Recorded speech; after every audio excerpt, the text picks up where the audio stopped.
I'm John Bohlinger with Premier Guitar. Today I'm talking about my recent column called Musical Telepathy. Before I get into that, I want to thank Keeley Electronics. Keeley sponsors the column, but more importantly, they are with me on every gig. And what you're hearing right there on the come in is the halo on the dotted setting, and that is my favorite trick. I use it.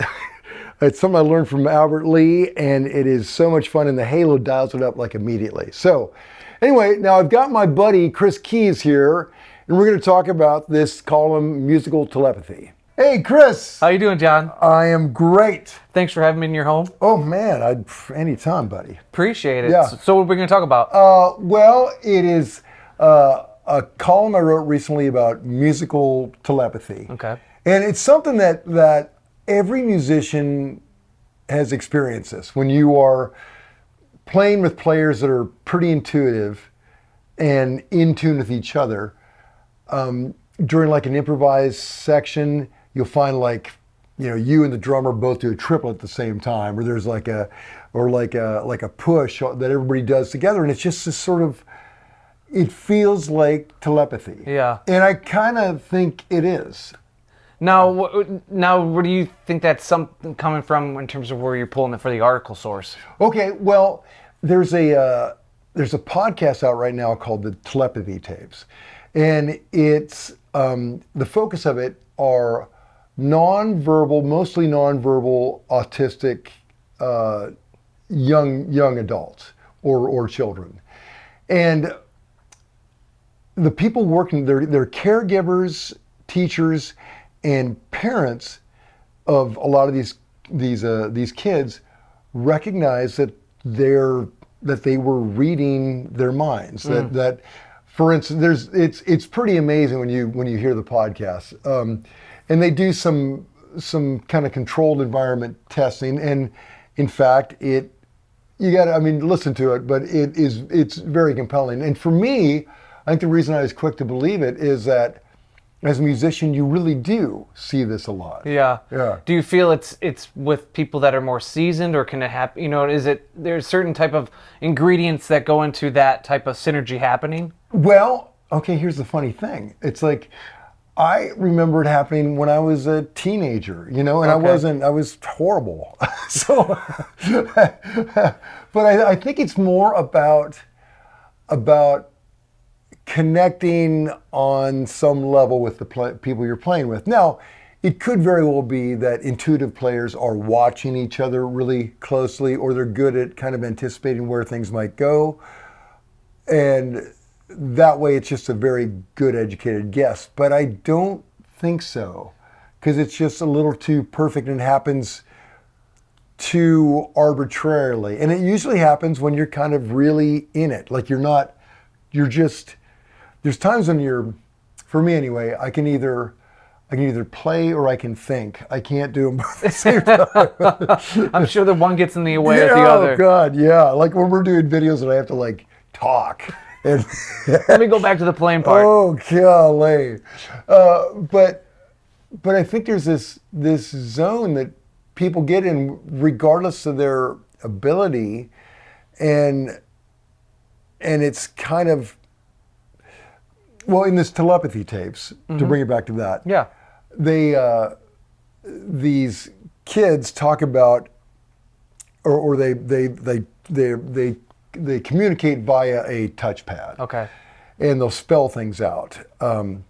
And they talk about how these kids who might live in different towns or be far away from each other will meet in their minds at a place that they call Going to the Hill. And they go up there and they all kind of share ideas. If one kid saw a movie, he'll explain it all to all of them. It's like they've all seen it. If somebody's read a book, it's like they've all read it. Yeah. And one theory is that the savant child that just walks up to a piano, never having touched it before, and plays, Yeah, like yeah. really plays, that this could be a case of somebody tapping into this collective consciousness. And Pat Metheny kind of gets into that a little bit on some of his. Yeah, you some of his mentioned that. work. You've mentioned that before, actually. In Yeah. other videos and just in passing. Yeah, but you listen to Pat and his band play, and it does feel like they kind of go away and they get tapped into music. It's kind of, you can tell me if I'm wrong, and I will exit myself very kindly outside here. But is it something similar to, there seems to be a lot of names for it. And Yeah. not to talk away from Right. the telepathy tapes or that Yeah, type yeah, of science, but is like the muse, or Right. I've heard another buzzword that comes up a lot, it gets reused recently, is antenna. Got my Yeah. antenna up, and then how the ideas get kind of funneled in or captured, Right. and then ingested in through the Chris Key system and out, and then it's Yeah. But I don't know where it starts. Yeah, well, that's what's so. I think it's a place where spirituality and physics kind of meet. You Yeah. know? So The gray areas. yeah, it's the gray areas, but if you're into your instrument and you play with other people that are into your instrument, eventually you will experience us. It really does happen. So.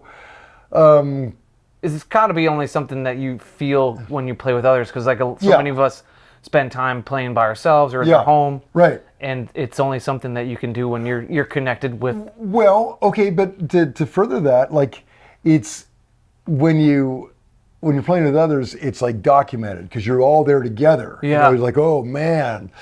But when you're playing alone, do you notice sometimes when you just like kind of go off somewhere and you're picking up melodies from that? I think is the same thing. Like Willie Nelson would say,